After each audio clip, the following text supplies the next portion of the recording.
It's not a secret that I'm a new mom. Baby is now a year and a half old, and this entire time I've been playing D&D. I wanted to share with you, whether you're a new parent, old parent, expecting parent, you play with parents, I don't know.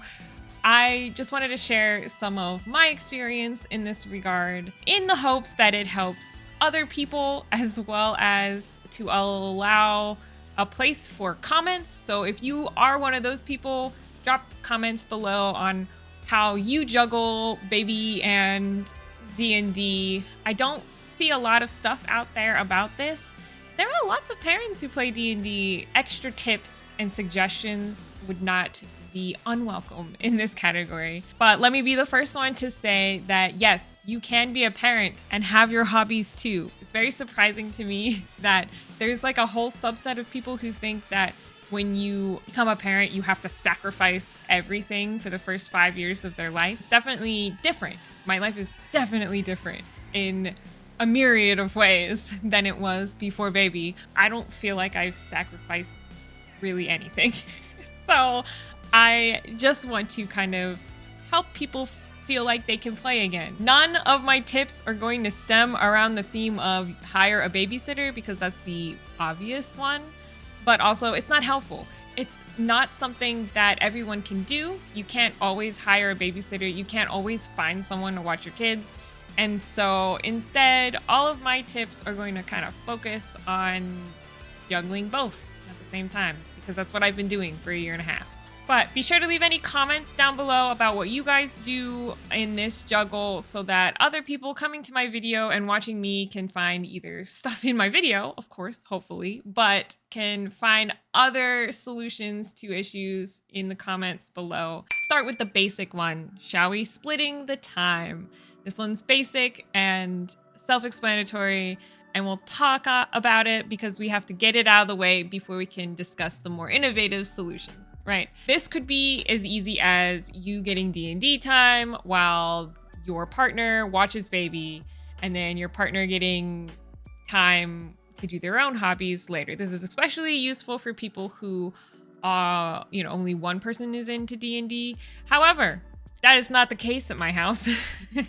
So I do this with Run My One Shot. Most of the time, my husband is not playing in those games. He will watch baby and I will run those games. And it's once a month. It's not a big deal. However, we're also in a campaign together. We have to get a little bit more creative. And I actually heard of this next tip in my Discord community, actually, where they have a character with a split personality. So essentially they have one character between the two partners, and partner one will man the character that week while partner two watches baby, and then they swap. The split personality kind of explains the different play styles of the characters. This will keep you both part of the group, especially if you're in the middle of a campaign, without having to worry about baby or hiring a babysitter.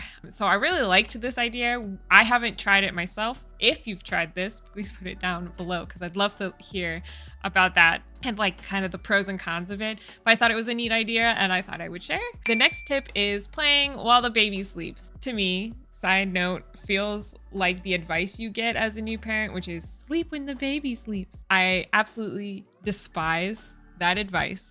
It is the worst. Please don't tell a new parent that, because if you think that they're not trying to sleep when the baby is sleeping, you are dead wrong. In the early days though, at least for me and for my kid, it was baby slept for a range of 15 minutes to 2 hours. And just because I had 2 hours doesn't mean I fell asleep within those 2 hours. I digress. This to me is a short-term strategy.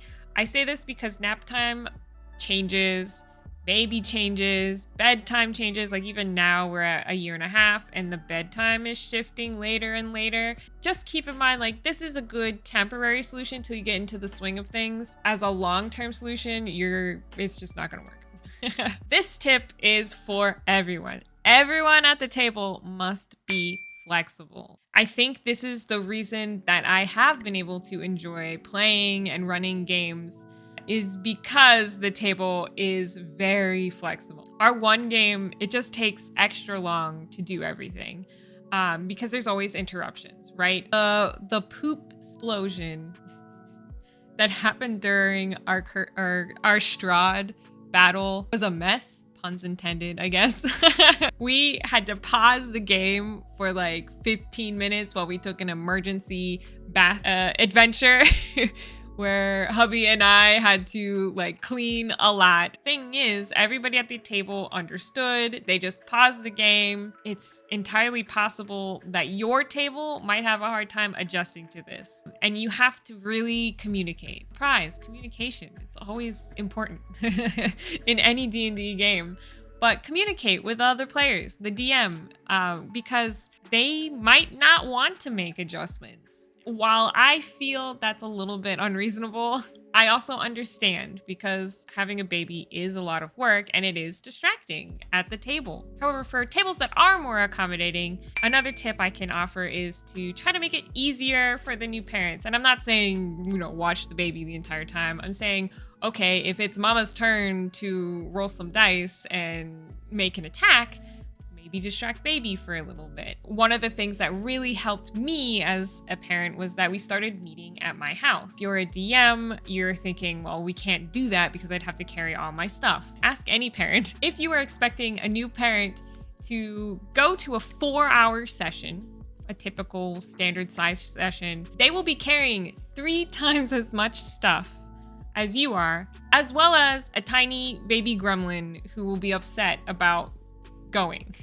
They have just as much stuff to carry as you do. Pack and play, diaper bag, which has all the milk, the diapers, the wipes, the change of clothes for the poop explosion, the food, the portable high chair. I had one of those for a while too. Babies require so much junk, but they won't require that much junk forever. So at least in the beginning, if you can help by, taking your stuff there, or alternatively, if you can't meet at their house, you could do virtual games instead, where it is a little bit easier for them to walk away and situate baby. The reason I suggest this even to begin with is since we do have the games at my house where I can take care of baby, all of her stuff is here. And that means we can also follow the routine. We also don't have to rush out of a place because it's past her bedtime. It just makes things a little bit easier and allows us to enjoy the game with our friends and our family more. Next tip, I highly, highly recommend that you take good notes. If you can't take good notes because you're taking care of baby, have someone else at the table who is babyless take notes. Shameless plug, obviously I use my own notebooks to take notes and I am the note taker. Surprise. It was super nice to be able to reference my notes and be like, okay, this is what we talked about with this NPC, because I had to leave in the middle of that conversation to go change the diaper, and hubby would take over and scribble down some more notes so they could keep playing and enjoying the game while I wasn't there. It also will help you to recall things later, because if you are a new parent, the first year of your life, of baby's life, goes really fast because you're sleep deprived and can't remember anything. DMing with a baby is a whole different ballgame. And here are my recommendations. Obviously, this isn't for everybody, and it obviously depends on your child and your situation. But for me personally, I couldn't do it. What I ended up doing was actually kind of putting DMing on a hold for about 6 months of baby's life until we got into a regular routine. I was also dealing with a lot of stuff. Not only do I obviously run this whole business, we had to move into a new office space at that time, and I was depressed. I had postpartum depression, so I was juggling a little bit too much at the time. Pausing the DMing stuff was super helpful for me. And now a little bit about playing with some slightly older kids. Now obviously my kiddo is not even 2 years yet, so I don't have experience with this from a mom perspective, but I do have this from an auntie perspective. We have always let my niece come in and do some roles with us, interrupt and ask questions. And now he's actually joining the campaign that I'm actually running. If you want to hear more about running a game that includes a 10-year-old little girl, give me about 3 or 4 months, and then I can probably have more material to talk about it and share my experience with you guys. Until then, subscribe. Because I'll also be going over that campaign in like a diary series. I've already recorded a bunch of it. I'm just editing. I hope you found something useful in this video. I hope that this at least encourages you to try to play. Overall, my experience as a D&D mom has been super positive. I don't think it's been that hard for me in particular. And I know that a lot of people think that when you have kids, you can just kind of kiss your hobbies goodbye for the first 5 years. And I don't really believe that because, I mean, I'm proof right here.